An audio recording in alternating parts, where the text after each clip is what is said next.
Olá, meu amigo licitante, tudo bem? Eu me chamo Richard Lima, sou consultor de licitações e pregoeiro já há 6 anos e trabalho com licitações já há 10 anos, iniciando aí pela administração pública, né? Membro de comissão da equipe de apoio desde 2016 até 2020, quando em 2020 assumi como pregoeiro municipal, né? E ao longo desses 6 anos na condução dos certames de pregão eletrônico e presencial, né, pude ver muitas coisas que puderam me acrescentar aí na carreira profissional de condutor de processos licitatórios, né. Então, com isso, resolvi abrir a Swift Consultoria, que é uma empresa que consiste numa consultoria de licitações, uma solução para empresários que desejam participar de licitações e não têm o tempo nem o conhecimento, ou tenho conhecimento, mas não tenho tempo de se aprofundar no assunto e aprender todas as métricas, né, os processos e regras do procedimento licitatório. Então, o intuito desse vídeo é falar sobre a fase de julgamento de propostas, tá? E depois a fase de habilitação. Distinguir essas duas fases de forma clara e objetiva para que vocês possam é, diferenciar facilmente esses dois institutos. A fase de julgamento de propostas, ela vem, em regra, logo após a fase de disputa de preços, né? A fase de lances. A lei de licitações ela possibilita a inversão de fases, ou seja, que primeiro vem a fase de habilitação e as licitantes que estiverem habilitadas, tiverem seus documentos de habilitação todos em conformidade com o que está sendo exigido no edital, serão colocados em disputa. Mas a regra, a gente vê a grande maioria dos pregões, das licitações, a regra geral, que é primeiro a fase de disputa de preços, os lances, né? Depois a fase de julgamento de propostas e posteriormente a fase de habilitação, fase recursal e aí a adjudicação, homologação do certame. Então, falando propriamente sobre a fase de julgamento de propostas, é onde a administração vai pegar as propostas ofertadas dos licitantes mais bem classificados. Então, ela só vai exigir do licitante que estiver classificado em primeiro lugar, né, esta proposta reajustada. Qual o prazo? O prazo que está estipulado lá no edital. Geralmente 2 horas, 4 horas, dependendo da complexidade da licitação, 24 horas, principalmente quando envolver planilhas de preços, né? Então, neste prazo, o pregoeiro ou agente de contratação irá solicitar à empresa que apresente sua proposta reajustada e os seus eventuais anexos, planilha de composição de preços, BDI, encargos sociais, né? Ou catálogo do produto, certificações, né? Então, questões inerentes ao objeto. É muito importante que a gente distingua objeto do documento. A parte de documentos é a habilitação, a parte de objeto, preço, proposta é a fase de classificação, julgamento e propostas. Então o pregoeiro pediu daquela licitante mais bem classificada a sua proposta de preços. Vai analisar se a proposta atende aos requisitos do edital, se ela foi elaborada considerando ah, aqueles pontos que estão lá no modelo da proposta, se ela enviou todos os anexos. E aí, estando tudo ok, ela vai começar a análise. O que compreende esta análise? No caso de compras, a administração vai pegar o edital, o pregoeiro, né? Vai pegar, por exemplo, o item 1, o item 2, o item 3 e vai pegar a marca e modelo ofertado e fazer uma pesquisa lá na internet, né? Ou ele vai fazer a comparação com o catálogo ofertado. O catálogo serve para isso, para que o pregoeiro não precise ir lá procurar na internet, às vezes não encontrar o site do fabricante ou não tem as informações suficientes, então o pregoeiro exige no edital, isso tem que ser exigido no edital, né? Não pode ser criado na hora ali, essa obrigação de enviar o catálogo. Então o licitante enviou o catálogo, o pregoeiro verificou se realmente aquele ar-condicionado, como exemplo que eu vou dar agora, é quente e frio, se ele é 12.000 BTUs, a voltagem, se ele é 110, se ele é 220, se ele é inverter ou não. Então, todos esses quesitos técnicos. Estando tudo ok, ele vai analisar o preço, tá? E essa fase é muito importante do preço. Por que que o preço importa? O preço importa tanto quanto o descritivo do que está sendo proposto. Por quê? Porque a administração ela quer comprar do menor valor, tá? Sendo o critério de julgamento menor preço. Então, o menor preço vai ganhar, vai ser classificado como primeiro lugar, e aí ela vai verificar se esse menor preço tem tudo que está sendo exigido no edital, na questão de proposta e habilitação. Isso é chamada proposta mais vantajosa, aquela que esteja ok tanto na classificação, julgamento e proposta, quanto na habilitação. Então, se em regra, se o preço estiver abaixo de 50% do valor orçado pela administração, no caso de compras, o pregoeiro vai pedir a demonstração da execuibilidade. Por quê? Porque isso é caracterizado como uma manifesta inexecuibilidade de preços. É um critério balizador no decreto federal que estipula esta, como é que eu vou chamar, essa linha de corte, tá? 50% para compras e 75% nos casos de obras e serviços de engenharia. Então, a, se a proposta estiver abaixo de 50%, ele vai pedir para que comprove que aquele preço é execuível. Como que vocês vão comprovar? Vou mandar uma simples planilha de composição de preço que vocês fazem aí para definir o valor mínimo que vocês vão ofertar o seu produto, né? Essa planilha, todo o licitante deve ter, que é a sua composição simples do preço. No caso de produtos, compreende o custo de aquisição do produto, o frete, os impostos, o lucro, basicamente, né? Mais alguns outros fatores, despesas indiretas aí. Como o licitante já tem isto, ele deve deixar organizado para se a administração pedir, é só enviar. O licitante que não tem isto, ele é um licitante desorganizado, tá? Ele vai perder mercado. Então, a licitação compreende organização prévia dos seus documentos. Pode o pregoeiro desclassificar a proposta sem dar chance para o licitante comprovar que ela é execuível? Não pode. Tá? Porque o pregoeiro não sabe se o licitante tem alguma quantidade estocada, quer se livrar daquele material ali, comprou para uma outra licitação achando que a administração iria precisar ir no registro de preços e não pediram. Chama-se custo de oportunidade.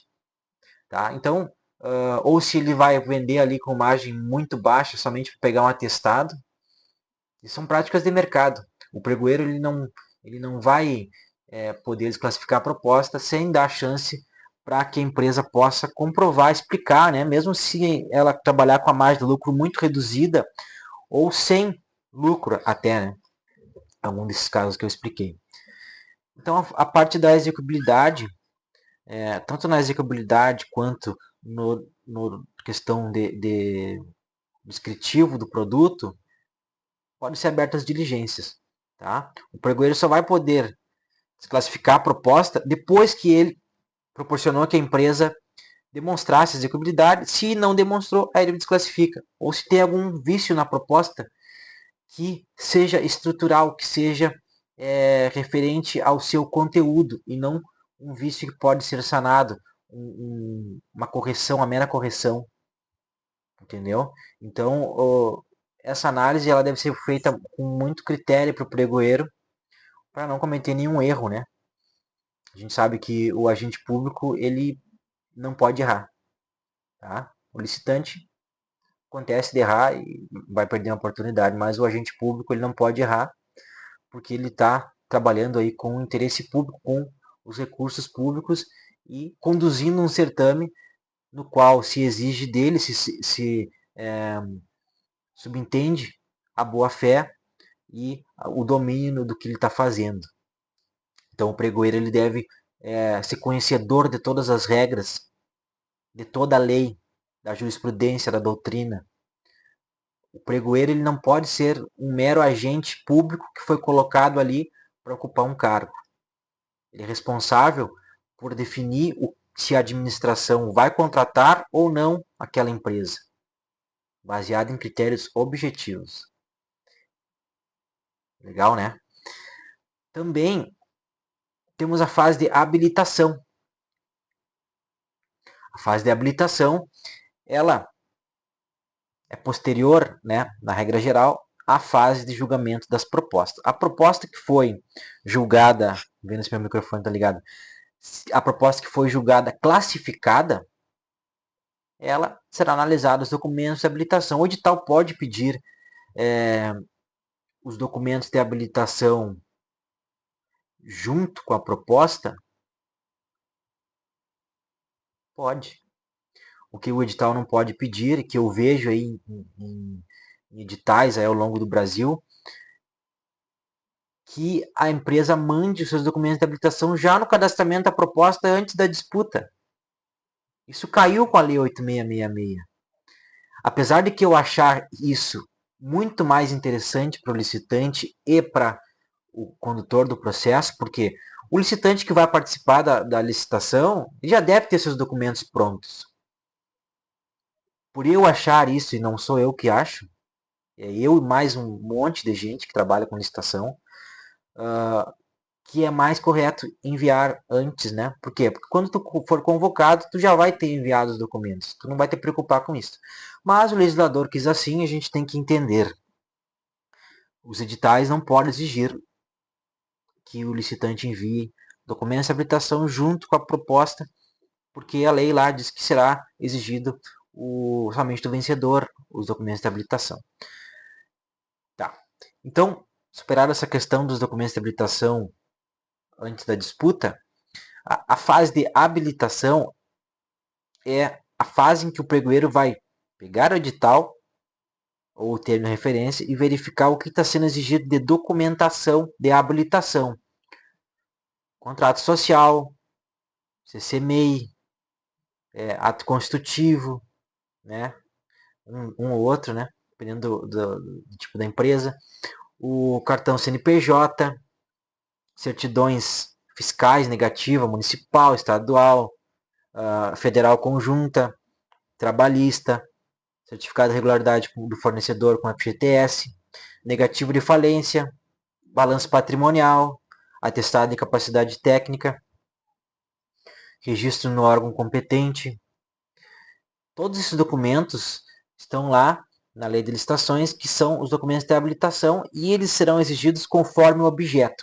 Tem documentos que se costumam exigir para todo o tipo de objeto, que são os documentos referentes à empresa, constituição da empresa, né, regularidade jurídica, as certidões negativas e os documentos que são exigidos ou não conforme o tipo do objeto. Tá? Quais são esses que se exige ou não? Licitações para compras mais simples costuma-se não exigir termo de referência, atestado de capacidade técnica, por ausência de previsão legal. A gente vê licitações exigindo atestado de capacidade técnica para compras de produtos simples, que não envolvam mão de obra para instalação, não envolvam o treinamento, bens de entrega imediata, que não exigem obrigações futuras.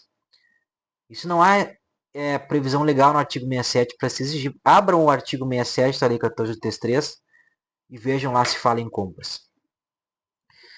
Então, licitações mais simples se exigem documentos básicos e aí talvez uma negativa de falência. Eu já vi, porém, licitações exigindo balanço patrimonial para entrega de alimentos, atestado de capacidade técnica para entrega de papel higiênico, materiais de limpeza. Isso é totalmente desproporcional ao objeto. Tá? Não é porque a lei diz ali que pode ser pedido que a administração deve pedir. Isso vai diminuir a concorrência, tá? Vai contra os princípios da licitação, vai comprometer a isonomia do certame. Todo mundo perde, a administração perde, porque pode ser que o licitante que não tem o balanço patrimonial seja uma pequena empresa, aí, uma ME, tenha o menor preço, a administração não pode comprar do menor preço, tá? Por exemplo, entre outras questões, né? A documentação de habilitação ela deve ser muito bem organizada previamente à disputa. Eu sempre oriento aqui os nossos clientes que fazem licitações por conta própria a manter o seu banco de documentos pronto, tá? Para não haver um imprevisto aí durante durante a disputa, ser pego aí como arrematante e não ter todos os seus documentos organizados. Isso é um erro de principiante. Tá? O mercado das licitações não admite isso. O licitante perde tempo pesquisando preços, pesquisando fornecedor, participando dos lances, né? E chegando na hora não ter uma certidão ali que ele poderia ter organizado antes. O licitante ele deve ter seus documentos organizados, as suas declarações que o edital pede já feitas, preferencialmente assinadas já, e ele só vai ter a proposta com os valores em branco para que ele, depois que ele for convocado para apresentá-la, ele coloque o valor arrematado ali, assine. Isso demora 2 minutos para assinar, né? E mais alguns minutos para preencher e pronto. 2 horas são mais do que suficientes. 2 horas não são suficientes para o licitante que não tiver organizado com antecedência. Então, essas duas fases, elas são independentes entre si. Não podem se confundir, tá? Só vai para a fase de habilitação aquele licitante que tiver sua proposta classificada. Ok? Ficou claro isso? Vamos encerrando o nosso vídeo por aqui para não ficar muito extenso. Eu resolvi gravar esse formato para o YouTube porque o Instagram ele é uma plataforma de vídeos curtos e o conteúdo que eu expliquei aqui, tentei sintetizar no máximo, ele o Instagram não entrega. Então acaba que se eu fosse explicar esse vídeo aí em 1 minuto e meio, ia ficar muito confuso e muito raso, superficial, e que não é a proposta aqui, né? A proposta aqui é começar um canal no YouTube falando sobre licitações, falando sobre dando dicas, né? E qualquer coisa que possa contribuir tanto para agentes públicos quanto para licitantes que, que querem aprender um pouco mais, né, sobre licitações e contratações públicas. Espero que tenham gostado, né? Se tiverem sugestões de temas ou dúvidas, podem mandar aqui nos comentários. Se puderem curtir o vídeo e compartilhar aí com quem possa se interessar, me ajuda bastante. E a partir deste eu vou começar a criar alguns vídeos sobre temas específicos das licitações. Começamos pelo julgamento de propostas, habilitação. Depois eu vou fazer sobre etapa de lances, recursos, impugnações, né? Então é isso, pessoal. Valeu. E nos sigam no Instagram lá, @SwiftLicitacoins. A gente publica bastante coisa por lá. Nossa principal aí rede social. Obrigado a todos e um abraço.